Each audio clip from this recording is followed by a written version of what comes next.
What's going on, everybody? I want to show y'all my splitter real quick, and it's nothing special, but I split that little pile, this pretty good sized pile, and the pile up here.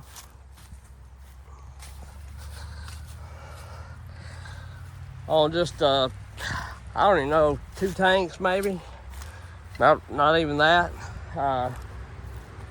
It's really good on gas. It only holds like a gallon and a half of gas. When you do fill it up, it sucks because you got to bend over. I may end up trying to make a table for it or something, but I want to show that it will split. This thing's been through the ringer. I've had this thing 4 or 5 years, maybe longer than that, 6 or 7, probably about 7, I guess. And it's been through hell. I've poured oil in the hydraulic thing. When I got low one day, it spewed out and stuff, had a leak. The thing's bent down here, the red thing, because it got loose. But it just keeps on plugging away, and I bought this thing at a yard sale for like, I don't know, 75 bucks or 100 bucks or something like that. Like I say, I got this splitter at a yard sale, and it'll split some pretty gnarly stuff. Now, don't get me wrong, there is some things that I get a hold of that it will not split. I have to go at it different ways. But I'm gonna sit here and try to go through one tank. I ain't gonna bring y'all for the whole tank, you know what I'm saying? But I'm gonna show you, it's not as quick as one of those Grippo like deals, the ones, or probably ain't as quick as an Easton made or a Wolf Ridge or whatever. But what I'm getting at is it's quick enough that it saves you from having to split it by hand and or rip it down with a chainsaw. Now, I do rip some down with a chainsaw if they're so big that I can't get on here, because the problem is that's so light. If you get a really big piece, you get it off centered, it'll flip the splitter over. I would like to set that thing up on a table a little higher and make some kind of lift thing for it. Or get another splitter one day, but this one serves me pretty well. The only thing that sucks is you bend over a whole lot more than what I like to bend over. But bend over. But anyway, we'll split a couple pieces, and I want to, like I say, I want to showcase the gnarly stuff we'll split. Like this one's pretty gnarly, got a knot in the back of it. This one here is double-hearted. I don't know that it'll split that, but we'll see. We'll check it out.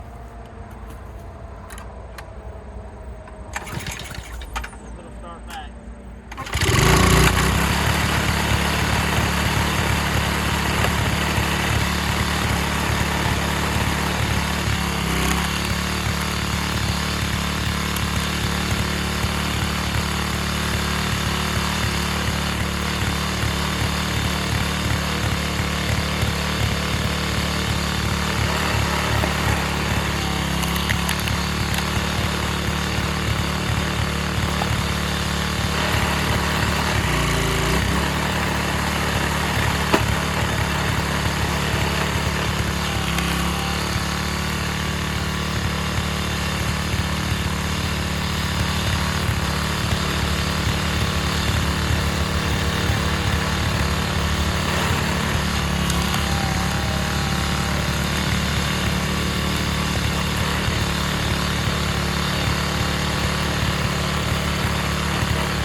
split that one that well, but sometimes you can go at them different ways and get it to split some, you know what I mean? To get it to split it.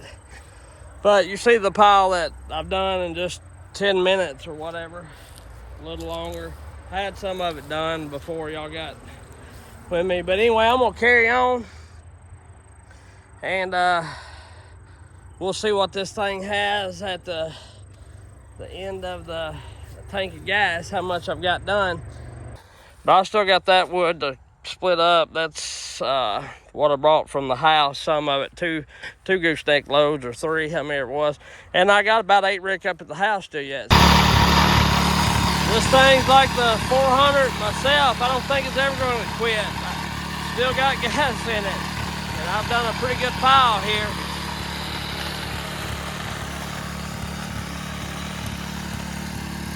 Probably 2 pickup loads, bed loads just threw in there. I'd say it's probably a couple, 2 or 3 ricks. My goodness. You just keep going, keep going, keep going, keep going. But I like it. Well, I didn't run it out of gas, but it run me out before I ran it out, really. This took me just a couple, 2 hours, about 2 hours to split by myself. And that's with me stopping and cutting some of that wood over there that I had piled up, and not some of that, quite a bit of that piled down. Got quite a bit of this junk split up, and I even got quite a bit of junk split here. But it split, well, golly, I mean, it filled 2 regular pickup beds up just throwing it in there. Easy. I'd say there's probably, there's probably a couple rick there, 2 or 3 rick. Maybe more than that, maybe 3 or 4, I don't know. We'll see when I go to load it up. I'll let y'all know. The wood orders are still coming in, but I don't show every single thing I do, just due to the fact that, I'm pretty sure people would get bored seeing me just split over and over and over again, or butt firewood over and over and over again. I could do it, show it, but it is what it is. But anyway, it split a pretty good pile. There's a 5-gallon bucket in reference to how tall it is, and she's every bit of chest high, probably, or pretty close to it. And then 8 foot long or so. It ain't quite chest high, but it comes up to about right here. Pretty good little stack of wood for a couple hours and just a tank of gas. I don't know how much left is left in here. Now we'll see real quick. But it's supper time, it's bean time, and I'm going to give me some beans. She was about out. There ain't but about 1 inch left in the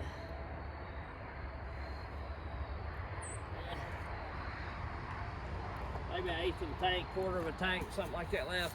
I won't run it completely out, but it is what it is. It done fairly good. Does well enough, and it might be different on wood that is real stringy, and so it'll split pretty nasty stuff. This is poplar right here, and it split that, and things like that. Maple that had a knot. But if your wood is kind of wet, or green rather, it may not split. You may not get as much split on a tank. You know what I'm saying? Like I try to wait for my wood to be really dry before I split it, and I try, that way all I gotta do is run it on there about 1 inch, and it just falls off the splitter pretty much. Or I can take my hand and split it and keep on going, kind of like I was earlier. Now some stuff you got stringy is real stringy, and you'll have to carry it all the way to the end. But also, when I'm cutting wood over here or going to get more pieces and everything, I always shut it off, and I always bring enough wood over to make it worth my time shutting it off, you know what I'm saying? And so I'm not leaving it running constantly. The last few trips that I did, I did just so the son of a gun would run out of gas, because I didn't think it was going to run out. And I lost my breather. I ain't had a breather on that thing since I've split all this wood. I don't know what happened to that thing. It may have been around back. It fell off or something. But it splits quite a bit of wood, you know. Like I've done that pile, the pile way up there, all that wood at my house. And I've not even used 5 gallons of fuel yet. Like it's still probably half full. Oh yeah, it's a bit more half full. So it's 4 3/4 horse, and it's real economical. It's not as fast as one of those Grippos or whatever. That's kind of the program I run in firewood. Would I love to have an Easton made? Most definitely. Just for what I do, I can't see spinning it. But, you know, if I had one like that, it may ramp up my firewood production. Like I say, I didn't sell none last year because I had a big bunch. I was wanting to let it get seasoned. I don't want to sell, say my wood's dry and it'd be cut 2 months ago. That's not dry hardwood. It takes hardwood a whole lot longer to dry out than that. So anyway, we'll catch y'all later. I appreciate everybody. Like, subscribe, and hit the bell, and do all that kind of stuff if you like what you're seeing. And I'm gonna try to get back to making videos more regular. I got some cutting that's coming up, several trees to cut that I know of, a couple cherry trees, and I gotta go get the rest of that hickory. And they turned me on to the guy where I'm getting the hickory from. His dad's got some trees he wants cut down. So we'll catch y'all later.